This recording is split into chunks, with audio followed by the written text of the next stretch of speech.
আমার বোনের ছেলে কি বলে জানেন? আমার বোনের ছেলে বলে আমাদের এক এলাকার মেয়েকে সে পছন্দ করছে। তার বাড়ি হচ্ছে ময়মনসিংহ, আমার বাড়ি আসছে বেড়াইতে। এখন গাজীপুরের এক মেয়ের দেখে পছন্দ হয়ে গেছে আমার বোনের ছেলের। এখন সে তাকে বিয়ে করবে, মেট্রিক পরীক্ষা দিবে আর 2 মাস পর। মানে এখন এমন একটা ঝামেলার ভিতরে পড়ছি, মানে এটা বলার মতো না।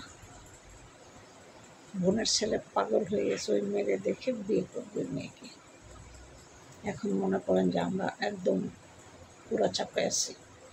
মেট্রিক পরীক্ষা দিবে আর এই যে 2 মাস পরে সে ছেলে বিয়ে করার জন্য একদম পূর্ণ হয়ে উঠছে, এই মেয়েকে বিয়ে করাইতে হবে।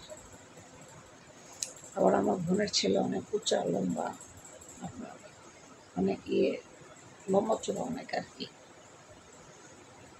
তা এখন মনে করুন টেনশনে পড়ে গেছি।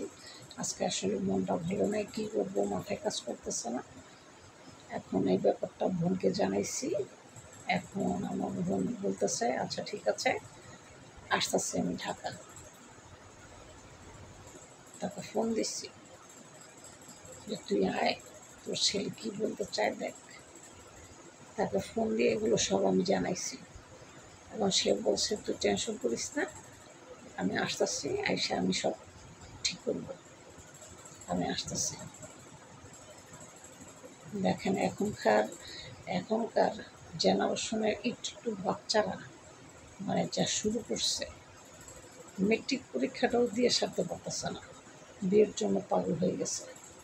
আর আগে মানুষ 28-29 বছর বয়স হলে ছেলে মেয়ের বিয়ের কথা আমরা চিন্তা করছি, বুঝছেন। আর এখনকার ছেলে মেয়ে মানে কি বলবো, নিজের মুখেই বলে আমাকে বিয়ে করো বিয়ে করো, এমন একটা অবস্থা।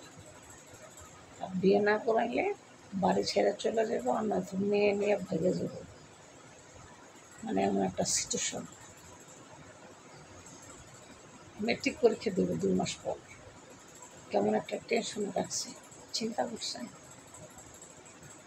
ভিডিওটি যদি ভালো লেগে থাকে সবার কাছে একটি অনুরোধ রইল, লাইক সাবস্ক্রাইব করে অবশ্যই পাশে থাকবেন সাজেদ আক্তার চ্যানেলের সাথে। মনটা আসলে ভালো নেই, বোনের ছেলেকে নিয়ে অনেক টেনশনে আছি।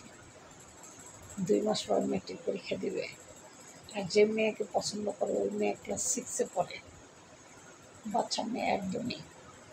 তা আজ এ পর্যন্ত, ভালো থাকবেন। ঘটনাটা আসলে আমার না, ঘটনাটা হচ্ছে আমাদের এলাকারই এক ভাবির বোনের ছেলের ঘটনা, সেটাই শেয়ার করলাম আপনাদের সাথে।